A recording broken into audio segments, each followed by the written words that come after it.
초능력 시리즈는 총 3부작으로 준비했습니다.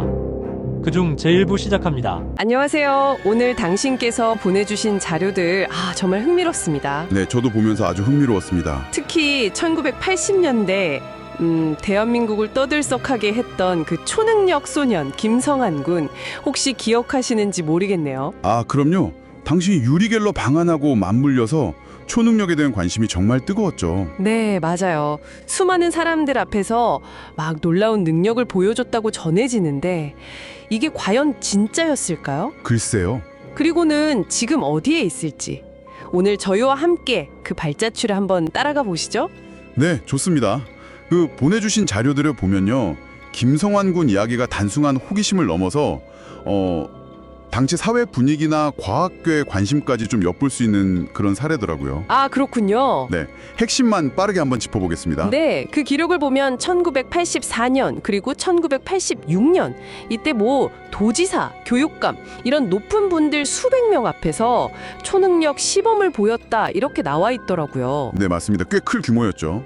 손도 안 대고 나침반 바늘이나 시계 바늘을 막 돌리고 콩을 손에 쥐고 몇 분 만에 싹을 틔우고 어휴. 심지어는 더 놀라운 기록들도 있죠. 네, 어떤 거요? 그 날달걀을 병아리로 부화시켰다거나 종이를 염력으로 태웠다, 이런 증언까지도 있어요. 와, 그게 정말 사실이라면 엄청난데요? 당시 기록만 보면 그렇습니다. 더 놀라운 건 집에 있는 칫솔하고 수건을 그 시연 장소로 그냥 즉석에서 가져왔다는 공간 이동 주장까지 나와요. 공간 이동이요? 아니 그건 정말 SF 영화 같은데요? 그렇죠.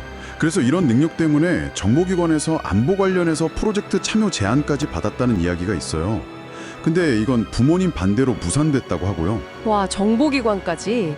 근데요, 또 자료를 보면 의심의 목소리도 만만치 않아요. 당연히 그렇겠죠. 그 마술사 제임스 랜디 있잖아요. 초능력 증명하면 100만 달러 준다 했는데 아무도 성공 못했고 유리겔러도 사실은 트릭으로 밝혀졌고요. 네, 맞습니다. 김성환 군 시연도 딱 유리겔러 방한 직후였고 그리고 시연 장면을 담은 명확한 영상이나 사진 자료가 좀 부족하다는 점. 그렇죠. 그게 가장 큰 부분이죠. 그리고 시연 내용 중에 일부는 현재 마술로도 구현 가능하다 이런 지적도 있더라고요. 이게 그럼 속임수 아니었냐는 의혹이 제기될 수밖에 없는데요. 정확한 지적입니다. 특히 1984년에 MBC에서 촬영된 영상이 있다는 기록은 있는데 이게 대중적으로 널리 검증된 영상은 아니거든요. 아, 그런가요? 네, 대부분 이제 목격자들 증언에 의존하다 보니까 아시다시피 이게 좀 과장될 가능성도 있고 주관적일 수밖에 없잖아요. 그렇죠. 본대로만 기억하는 게 아니니까. 네, 결국은 과학적이고 객관적인 검증 과정이 좀 부족했다. 이게 가장 큰 아쉬움이고 또 의혹의 핵심인 거죠. 그러다가 중학교 졸업하고 나서 자취를 감췄다고 하는데 1995년에 다시 나타났다는 기록도 있어요. 이것도 흥미롭네요. 네, 맞아요. 그때 다시 나타나서는 이번엔 감씨앗을 4분 만에 발화시킨다거나 좀 더 발전된 듯한 능력을 보여주기도 했다고 해요. 제자들도 있었다는 말도 있고요. 제작까지요? 와. 그런데 가장 최근, 그러니까 2012년 방송에 출연해서는 뜻밖의 이야기를 했다면서요. 네, 그렇죠. 그때는 이제 나이가 들고 좀 잡념이 많아져서 능력이 사라졌다, 이렇게 말했다고 합니다. 능력이 사라졌다. 네, 그러면서 좀 의미심장한 말을 남겼다고 해요. 사람은 누구나 우연찮게 초능력을 사용할 때가 있다. 본인들이 모를 뿐이다. 이런 이야기요. 와, 그 말은 참 여러 가지로 해석될 수 있겠는데요. 그렇죠. 그 이후로는 다시 이제 대중 앞에 모습을 감췄다고 하고요. 실제 했던 초능력자, 지금은 어디에?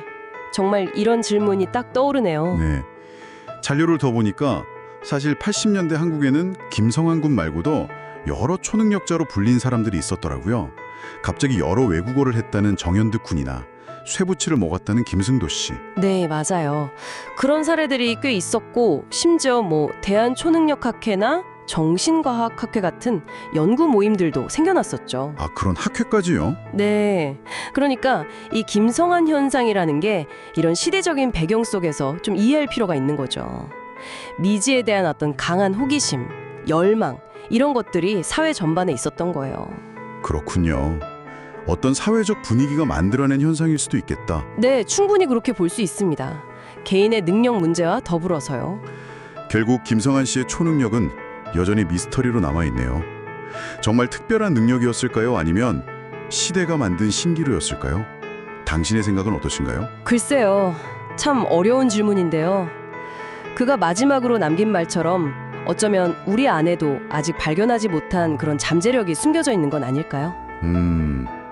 잠재력이요? 네. 예를 들면 차에 깔린 아이를 구하려고 갑자기 엄마가 엄청난 힘을 발휘했다. 이런 이야기들 있잖아요. 그런 것처럼요.